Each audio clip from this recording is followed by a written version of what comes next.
Bom dia, sejam todos bem-vindos à quinta aula do segundo ano do ensino médio de filosofia. Queridos alunos, vão escrevendo já aí no chat o nome de vocês, tá? Lembrando que essa aula vai ficar disponível lá no meu canal Filosofia Nossa de Cada Dia. E nós, no segundo ano, o tema central das aulas de filosofia é a gente pensar a questão da ética e da moral, né? E como nós lidamos com o comportamento humano, tanto individualmente quanto coletivamente. Mas hoje nós vamos conversar sobre a questão do preconceito e da discriminação, a diferença entre os dois e como isso se torna bullying, né? Então, a gente vai conversar um pouco, nós vamos usar hoje o jornalista Jaime Pinsky, que tem vários livros, né? E nesse em especial ele fala do preconceito na escola. Então, é bem interessante a gente ver esse lado de como a pessoa se sente por sofrer pela discriminação, pelo preconceito e pelo bullying, que são três coisas diferentes, mas bem de como na coletividade o diferente é tratado, né? E como essa pessoa se sente ao ser tratada assim, que é tudo que a gente viu até agora, a relação do homem com a humilhação, que a gente viu a humilhação social até agora, né? Que vocês viram, a última vez foi o racismo, né?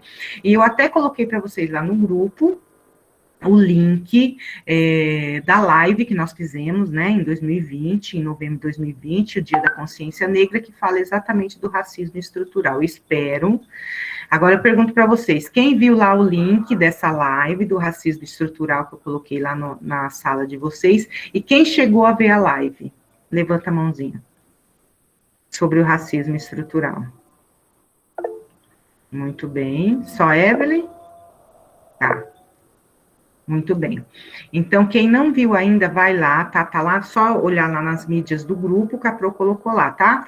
Foi passada essa live de humanas, no ano passado, né, dia 19, Dia da Consciência Negra, dia 20 de novembro. Essa live foi no dia 19 de novembro, tá? Então, eu coloquei o link lá para vocês assistirem, tá? Fomos nós mesmos, professores de humanas, que fizemos e tivemos uma ativista nessa live. Então, é muito importante que vocês assistam para vocês entenderem o que é o racismo estrutural.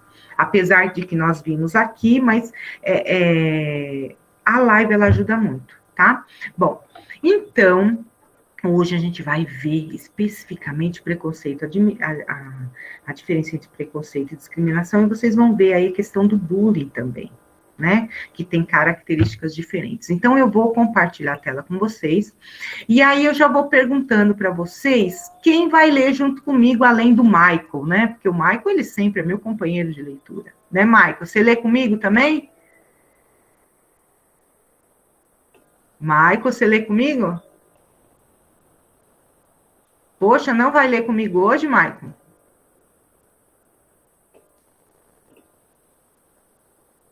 Nossa, gente, ninguém vai responder, não? Ele vai ler, se ele está digitando. Tá bom. Quem mais vai ler comigo? Gente, é uma leitura gostosa. Vocês vão ver só. Então, aqui, né? Quem que falou que vai ler? A Ana. Tá, então a Ana e o Maicon, tá bom? Pode ser?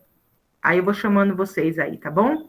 Então, hoje, né, lembrando da coruja, quem lembra por que a Pro colocou, por que a coruja é o símbolo da sabedoria, especificamente também, né?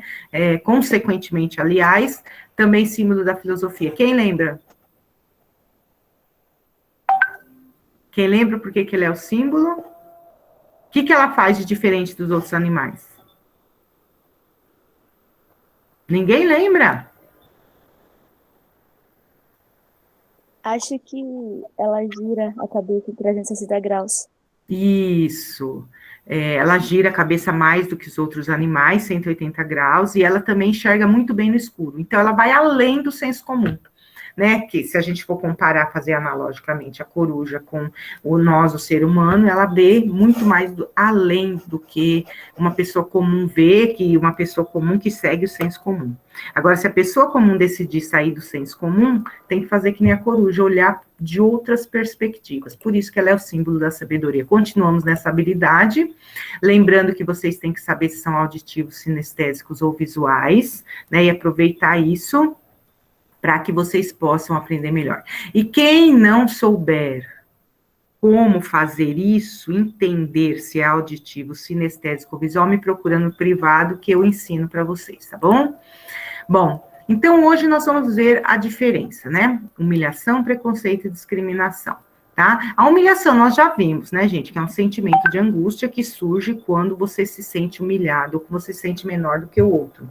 É uma experiência que você tem e você traz para você mesmo esse sentimento de que você é menor, né? E isso causa humilhação, um sentimento de angústia, né? Que pode ser você...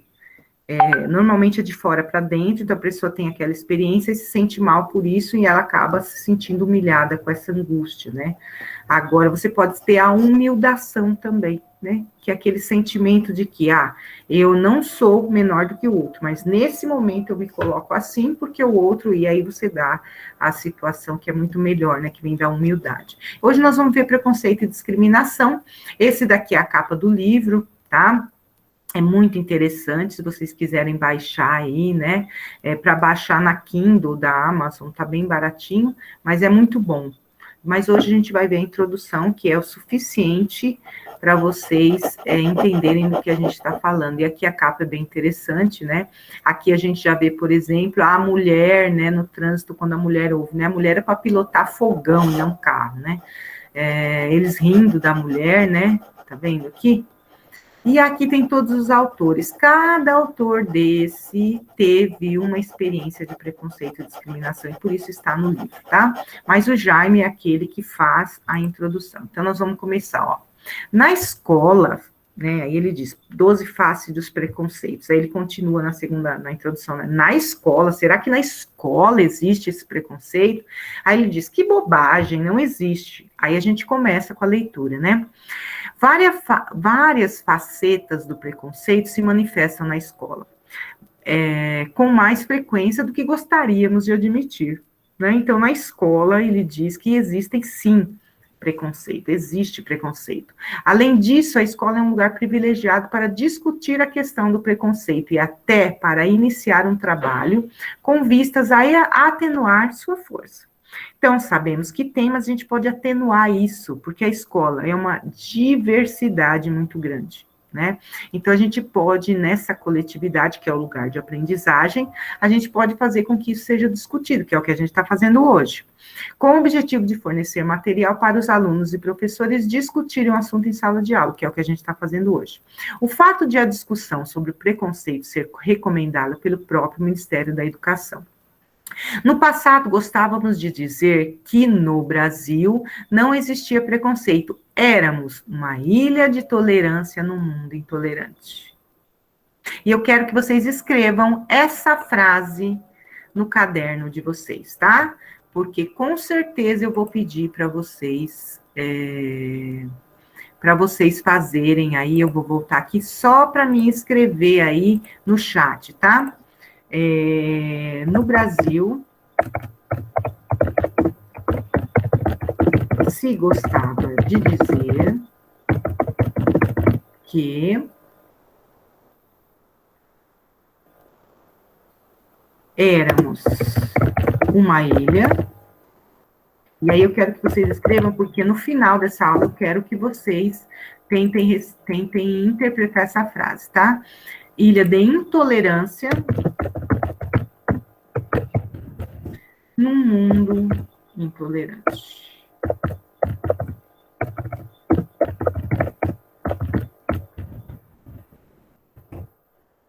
Escrevam aí aula de filosofia, quinta aula de filosofia, né, terceiro bimestre, para a gente poder pensar essa questão aí, tá? Então, aqui ele dizia que o brasileiro era cordial por natureza. Se dizer que era o Brasil sempre foi visto lá fora como o país do futebol, o país da alegria, o país do carnaval, que as pessoas são cordiais, etc. Então, aqui não existe preconceito, né? Todo mundo vive em paz, né? Não existe guerra, não existe nem problemas naturais, né? Como um vulcão, por exemplo, né? Então, aqui é o país da alegria, né? Hoje não temos mais essa ilusão, ele diz. E começamos a perceber que o monstro da intolerância pode mudar a cara. Ele tem mais de 12 faces. E aí ele coloca, né, cada assunto em cada capítulo do livro. E pode estar ainda mais perto do que imaginávamos. O preconceito e a própria discriminação, e aí eu quero que vocês escrevam aí, a discriminação é o preconceito em ação, tá? E a gente tem que ter uma coisa dinâmica para a gente sempre, né? O preconceito, a discriminação, aliás, né? A discriminação, eu gosto desse texto porque ele diz muito para nós isso. A discriminação é o preconceito em ação, tá? Quero que vocês escrevam isso aí também no caderno. Tá todo mundo acompanhando aí, gente? Levanta a mãozinha quem está conseguindo escrever no caderno. Beleza. Tá aí no chat. Tá bom, gente? Vamos lá. Então, bora lá. Bom, vamos lá, por exemplo. Ganho terreno quando falamos da suposta inferioridade da mulher com relação ao homem, do velho com relação ao jovem, do índio com relação ao branco. Se a mulher tem menos força do que o homem, possui outro lado, mais resistente e vive feliz. Como, por exemplo, né, meninas, o parto, né? Será que o homem conseguiria aguentar aquela dor do parto? Ou aquela dor que nós temos todos os meses, né, meninas? Que é muito difícil a TPM, né? Que muitas vezes eles não entendem da onde vem tanta irritabilidade. Nesse tempo, né? Eu tenho 52, hoje eu não tenho mais essa questão, mas veja, quantas vezes nem eu me aguentava de tão irritada que eu ficava. Imagina quem convivesse comigo. E é muito difícil. Além disso, do ponto de vista intelectual, não há nenhuma diferença provada entre eles. Existe apenas os órgãos genitais, que são diferentes para a reprodução. Mas será que o restante é diferente mesmo? Né? Ou simplesmente é diferente, não. É questão de potencialidade, um tem mais potência que o outro, um é melhor do que o outro. Não, existem características diferentes. Né? E talvez uma característica que tem um falte no outro, e talvez a gente precisa se completar, né? Se o jovem tem a pele mais lisa e mais vigorosa que o velho, por exemplo, né, que o idoso, e nós vimos isso em Simone de Beauvoir, quando ela disse para nós, né, que o velho não se reconhece no espelho. Então ele continua com as mesmas atitudes de quando era jovem, adulto, quando era pai, as crianças pequenas, eles continuam com a mesma atitude, né? Só que ao olhar no espelho não consegue se ver como velho. Né? Então, os outros o tratam assim, mas ele não se reconhece assim. A gente viu isso. Então, é difícil para o idoso ele não poder dar a opinião dele, por exemplo, porque ele se sente juvenil, né? Por exemplo, né? Então, o mito da criatividade exclusivamente juvenil pode ser questionado por homens que fizeram suas descobertas ou criaram suas obras já na velhice, como Goethe, Leonardo da Vinci e mesmo Albert Sabin, né? Discriminamos os portadores de deficiência ao não cuidarmos de nossas calçadas. Aí, porque quando você lê aqui, você fala assim, discriminamos os portadores de deficiência, aí você já cria um alerta, não, eu nunca fiz isso. Aí, quando você olha assim, ao cuidarmos ou não cuidarmos de nossa calçada, né, gente? Então, quer dizer, o portador de deficiência, ele precisa de um lugar certinho para ele passar com a cadeira de rodas, ou mesmo com a muleta, né? Mesmo cego, né? Mesmo tendo o cão-guia, ou às vezes tendo a bengala, também é difícil você ir num lugar onde tem muitas alternâncias no solo aí, né? Então, impedindo, assim, a passagem de deficientes visuais, de deficientes com cadeira de rodas, e por não termos transportes coletivos adequados a deficientes físicos. De resto, cultivamos no Brasil uma história de preconceito social contra os pobres. As cidades são feitas para os automóveis. E os pedestres continuam sendo desrespeitados, né? Quantas ruas nós passamos por aí que não tem calçada? Ou se tem calçada, tá cheia de buraco, ou tem um buraco na calçada, eu não consigo passar, e eu tenho que passar por onde? Pela rua, né? E eu corro o risco do quê? Ser atropelado. Agora, com essa visão, né? A gasolina tá tão cara, meu Deus. Agora eu quero andar de bicicleta. Eu tenho lugar para andar de bicicleta? Se eu ando na calçada, eu corro o risco de atropelar alguém que está andando na calçada, e nem pode. Se eu vou andar na rua, eu corro o risco de ser atropelado pelo carro. Nossa, gente, é complicado andar de bicicleta no Brasil. Ah, professora, tem ciclovia, mas quantas tem ciclovia? Quantos por cento no Brasil? 0, não sei quanto, né? Tem de ciclovia no Brasil, né? Do resto, cultivamos no Brasil uma história de preconceito social contra os pobres, né? Que eu já li. Apesar das leis a seu favor, que não pegaram, né? Então, por mais que você diga que tem cotas, por exemplo, na Universidade Federal, para a questão social, ou jovem aprendiz, ou outras coisas que a gente vê hoje acontecendo, mas ainda não é suficiente, né? Ainda não é suficiente. Peraí, deixa eu voltar aqui. Anterior, aqui, ó. Antes de afirmar que uma categoria social é assim, devemos ponderar se é realmente assim. Se uma característica ou um comportamento qualquer aparece com certa frequência em pessoas pertencentes a uma determinada raça, sexo, origem ou categoria social, devemos ter o cuidado de não generalizar esse comportamento. Para o grupo como um todo, sobretudo, indagar se essa característica realmente ocorre. Nesse caso, por que ocorre? Então, gente, aí eu digo, alguém cometeu um crime, né? E ele é, sei lá, japonês. Aí eu vou dizer que todos os japoneses fazem a mesma coisa? Isso é um absurdo. Só pelo fato dele ser japonês, ele fez aquilo? Então, quer dizer, assim, são certas generalizações que levam ao preconceito, tá? E aí eu queria que o Mike continuasse aqui, ó. Quando, por exemplo... Claro. Quando, por exemplo, vemos na televisão a presença de negros delinquentes, temos a tendência, às vezes inconsciente, de transpor transpor aquela condição para o segmento negro como um todo. Devemos estar atentos à maneira de proceder, uma vez que, se há negros delinquentes, há também brancos delinquentes. E o mais importante, a delinquência não é uma característica dos negros. Por outro lado, imagens televisivas, como acima as escritas, ou verdades preconcebidas? Fugiu o som, o Michael. Fugiu o som. Preconcebidas deviam nos fazer meditar sobre o assunto, em vez de nos fazer aceitar bobagens como verdades definitivas.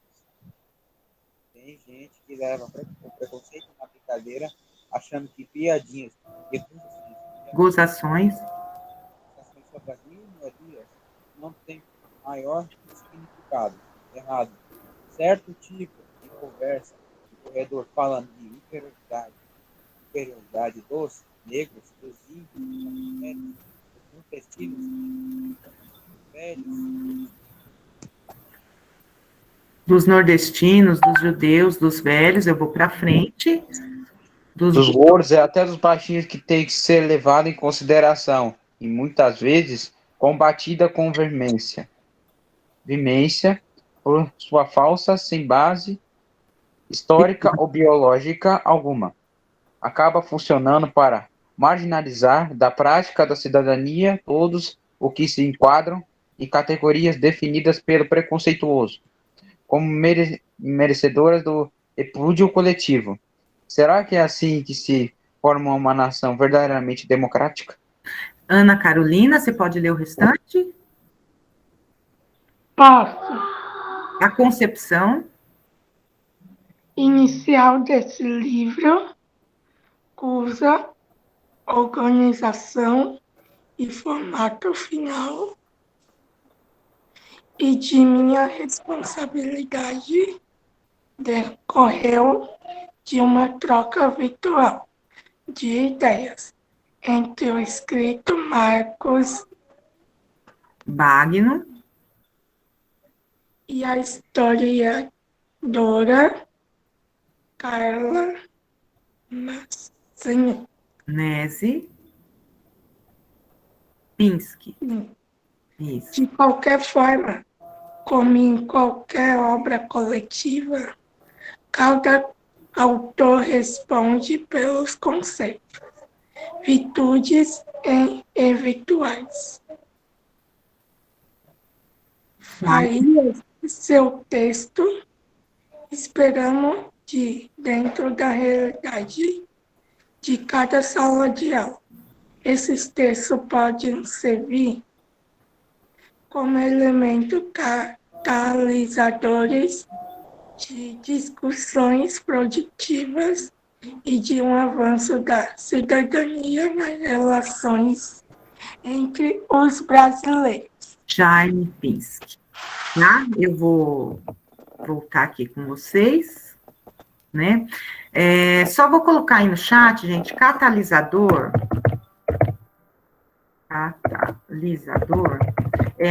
é aquilo que junta, tá?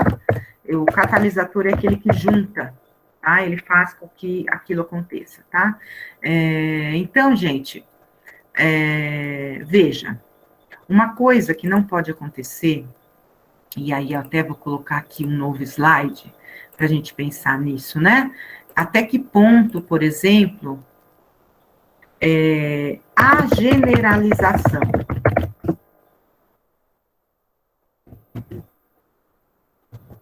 é uma atitude boa, né? E aí eu trago para vocês aí para a gente pensar sobre isso, tá? Então, eu vou colocar aqui, o som tá ruim? O som tá ruim, gente? Vocês não estão ouvindo? Eu vou parar aqui a apresentação para a gente voltar aqui. Tá todo mundo ouvindo direitinho? Levanta a mãozinha. Quem tá ouvindo? Já estamos aí indo... Temos mais um... Isso, então tá bom. Olha, então eu vou colocar mais uma pergunta no chat, né? A generalização é uma boa atitude? O que vocês acham? Nós lemos lá, que o Jaime Pinsky deixou bem claro, né? Quando ele fala do negro, por exemplo, né? Quando nós vemos aí nas mídias, né? Todas as vezes que a gente vê alguém sendo preso, a gente vê lá jovem negro, né? Se a gente pegar as estatísticas no Brasil, por exemplo, a maioria dos jovens que morrem entre 12 a 18 anos são negros e moram na periferia. Então, por causa disso, todo negro é criminoso? Todo negro, ele é uma chacina de negros, gente, que a gente vê, né, nas comunidades e a gente vê na periferia, né, é uma tristeza muito grande isso que acontece. E a estatística, né, agora, por causa disso eu vou dizer assim, por exemplo, né, só o negro é criminoso? O que vocês acham? Essa generalidade, quem acha que generalizar é bom? Levanta a mão. Generalizar é você dizer que, por causa de uma pessoa, por causa de duas pessoas, por causa de 100 pessoas, todas as outras são iguais, só porque fazem parte da mesma raça, ou do mesmo estereótipo que a gente cria aí, né? É que nem a gente dizer, toda mãe é ruim, porque a minha mãe foi ruim. É certo eu dizer isso? Não. Exatamente, não é certo eu dizer isso, né? Só que a gente faz isso. Será que a gente generaliza às vezes? Por exemplo, na escola, vamos pensar na escola, né? Tem 2 ou 3 alunos lá no segundo A que eles, sei lá, eles fizeram, sei lá, jogaram lixo no chão. Aí o segundo B diz que o segundo A, ele sei lá, ele só joga lixo no chão. O segundo A inteiro só joga lixo no chão. Tá certo eu dizer isso? Não, né? Então, quer dizer, julgar é uma coisa ruim. Agora, julgar e generalizar é ainda pior. Ó, julgar é você dizer que o outro fez por um motivo. E você acha que aquele motivo tá certo. Às vezes teve outro motivo. Às vezes foi obrigado a fazer isso. Não sei, eu não sei o motivo. Eu não sei por quê, o que levou ele a agir daquele jeito. Isso já é julgar. Agora, julgar e generalizar, dizendo que o restante é igual àquele, nossa, gente. E pior ainda, né? Em termos, quando a gente fala do racismo, que eu pedi para vocês virem a live, é racismo estrutural, com relação ao negro, né, gente? Isso foi criado, é uma estrutura que foi criada para isso no Brasil. E aí você fala, bom, isso não tem nexo a gente fazer uma coisa dessa. E durante muito tempo a gente fez, né? A gente está vendo aí na eletiva, né, do Holocausto Brasileiro, que todo mundo era considerado louco, saiu da reta daquilo que o pai queria que ele fosse, ele foi mandado para o manicômio, né, quando a gente viu o filme Bicho de Sete Cabeças. Então, isso significa o quê? Significa que durante muitos anos a gente viveu assim. E nós temos ainda essa tendência de generalizar. Isso faz parte da nossa vida e da nossa atitude racional, né? A palavrinha mesmo, preconceito, são duas palavras, né? Você tem o pré e você tem o conceito. O conceito é uma ideia abstrata e geral, que ela acontece quando eu quero dar um nome para algum objeto. Então, um conceito, ele acontece porque nós precisamos explicar, nós precisamos nos comunicar, nós precisamos de uma linguagem. Então, quando eu digo mesa, todo mundo imagina que é uma mesa. Então, eu vou saber, por exemplo, do que aquele outro está falando, do que aquela pessoa está falando. Então, é natural que surja um conceito, isso é uma ideia abstrata geral. Agora, o problema é que quando eu não tenho um conceito claro, isso pode se tornar algo injusto, né? Então, quando eu crio um estereótipo, que é um modelo do que é ser mãe, um modelo do que é ser pai, um modelo do que é ter uma raça, um modelo do que é ser um estudante, um modelo do que é ser um professor, né? Eu estranho. Então, se eu tenho aquele modo de pensar do que é ser mãe, aí eu vejo uma mãe diferente e falo, nossa, então ela não é mãe. Até que ponto essa comparação que eu fiz está certa ou errada? Então, quando a gente pensa em preconceito e discriminação que vai me levar a uma ação, eu tenho que tomar muito cuidado com esses estereótipos que eu penso sobre aquilo. Por exemplo, né, vamos supor que vocês estejam lá na sala de aula. Aí entra uma pessoa que vocês nunca viram, ela está com um avental branco, né? E aí ela começa a ir dando aula, você não sabe, né? Você fica sem saber. Por exemplo, ela entrou numa hora da aula de biologia. Né? Você pode pensar que ela é professora, mas quem é essa pessoa? Ela é uma nova professora? Ou será que ela é uma médica? Será que ela é uma enfermeira? Né? Quais as pessoas que usam jaleco branco? Né? Então, a minha mente, ela fica buscando uma solução para aquilo. O que é aquilo que eu estou vendo na minha frente? Quando ela faz isso, ela cria um preconceito. Então, é natural. Agora, o problema é quando você leva isso dizendo que é uma verdade. Aquilo que foi pré se torna uma verdade, o conceito real. E aí, sem um apropriado aprofundamento. Então, gente, todos nós somos preconceituosos. Todos nós somos, porque nós somos seres pensantes. Vocês entenderam isso que eu falei? Todos nós somos preconceituosos, mas no sentido racional. A gente sempre tem um pensamento antes de descobrir a verdade. Por isso que nós criamos estereótipos, modelos, generalizamos, entendeu? Então, a gente generaliza porque a gente tem essa capacidade racional, isso é natural. Agora, o problema é quando isso se torna uma discriminação. Enquanto está na minha cabeça, maravilha, né? Eu vejo aquela menina gritando, aí pela primeira vez. Né? Eu não conheço ela tá gritando, eu acho ela uma barraqueira, olha o nome, né? Nossa, aquela menina é uma barraqueira. Aí, enquanto tá na minha cabeça, ok. Aí eu presto atenção nela e vejo que não é bem assim, ela tava nervosa, beleza. Só que, em vez de eu fazer isso que eu falei agora, eu vou olhar, pesquisar antes de falar o que eu tô pensando, eu pego e fico quietinha. Eu falo, será que é mesmo? Será que ela não estava nervosa? Olha a pergunta que eu fiz. Essa é uma atitude, que seria uma atitude natural. Por quê? Quando eu penso algo, eu tenho sempre que refletir, por que eu estou pensando isso? Principalmente em relação a comportamento. Veja só, gente, aí de repente essa pessoa entra, né, fala aí gritando e tal, estou dando um exemplo. Aí, em vez, eu fico reparando, vejo que era nervosa, eu falo, não, realmente, né, tá certo. Então, fico quietinha na minha. Agora, O problema é quando eu tô lá sentada e vejo essa menina fazendo isso, eu viro para minha colega e falo assim, nossa, que menina barraqueira. Aí a colega que tá do lado fala assim, ai, também achei. Aí vocês duas comentam com a da frente. Olha, o que vai acontecer, gente? O que vocês acham que vai acontecer? Olha lá, eu pensei, eu falei para minha colega do lado, falei para minha colega da frente. Já são 3 pensando e falando da menina que a gente nem conhece. O que vai acontecer?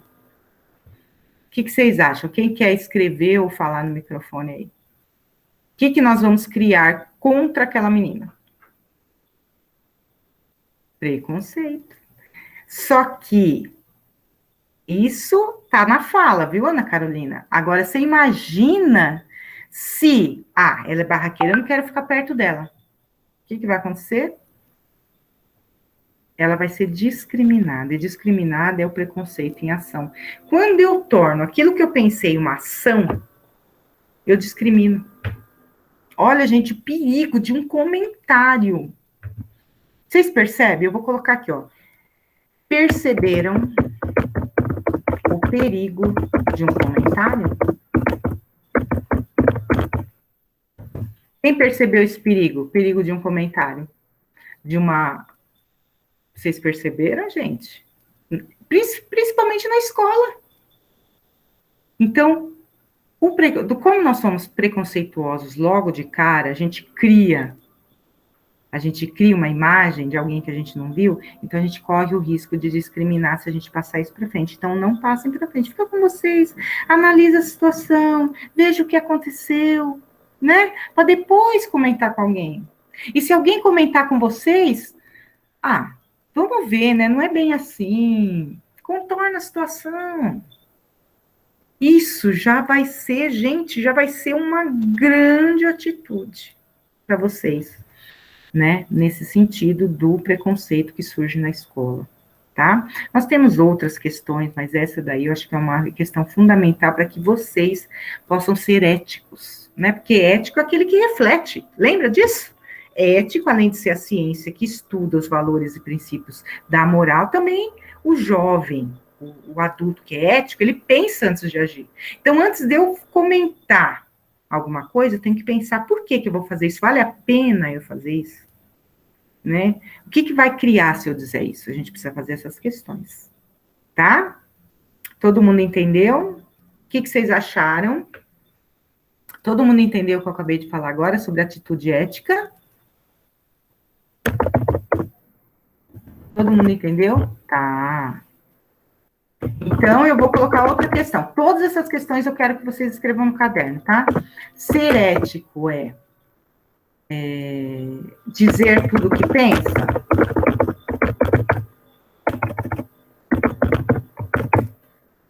Ser ético é dizer tudo o que pensa?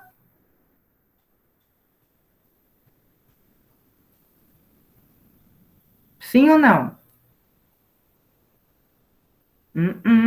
Não, nesse sentido não, Ana Carolina. Se eu disser tudo o que eu penso, o que vai acontecer? Eu posso criar um preconceito. Lembra que eu falei isso, tá? Eu vou criar um preconceito. Então, o que eu tenho que fazer? Ser ética é dizer tudo isso? Não.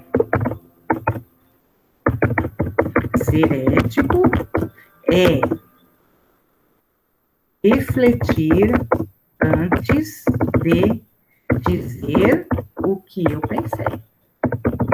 Dizer ou expressar minha opinião. E aqui, gente, a gente não está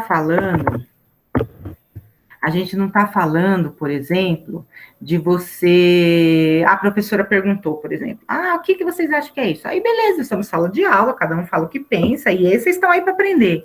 Outra coisa é você expressar o que eu acabei de falar para o outro, a opinião sobre o outro. Da menina que grita, ela é barraqueira. Antes de eu pensar para falar, eu vou e falo, aí o outro, olha a confusão que causou. Entendem? Essa é a diferença, então, quando a gente pensa no preconceito e na discriminação, tá? Todo mundo entendeu a aula de hoje? Tem alguma pergunta que a gente já está terminando aí? Entendeu, né, Michael? Quem mais aí? Entendi. Levanta a mãozinha quem entendeu. Muito bem, tranquilo, ótimo, maravilha. Vamos ser mais éticos daqui para frente. Nós vamos voltar presencial, né? E aí a gente vai fazer mais atividades sobre isso, talvez algo até mais, quem sabe, né? Algo mais. Tô aqui pensando, gente, fazer algo mais tipo um teatrinho. Vamos ver como que a gente faz para vocês entenderem ainda melhor esse assunto, tá bom? Então, ó, vamos para a outra aula, porque eu tenho agora, vou para o segundo B. Eu queria saber quem gostou da aula de hoje, o que gostaram do Jaime Pinsky, do que ele falou, quem gostou, levanta a mão. Que bom. Que bom, fico muito feliz. Então, gente, vamos lá para a aula de vocês, né? Tinha essa aula aí. Obrigada, Stephanie, que você escreveu, tá? Então, eu vou deixar gravada essa aula lá no meu canal, tá bom? É uma aula importante, foi uma aula de leitura, né? Obrigada, minha querida. E eu espero que realmente vocês levem isso para a vida, porque isso é muito importante, né? Cada vez que vocês respeitam, pensam nas consequências daquilo que você falou, é uma grande coisa. É uma grande coisa mesmo, tá bom? Beijo, gente. Vamos lá para a aula de vocês, para outra aula, tá bom? Tchauzinho, até semana que vem. Vamos ver se a gente está presencial aí. Tchau, meus amores.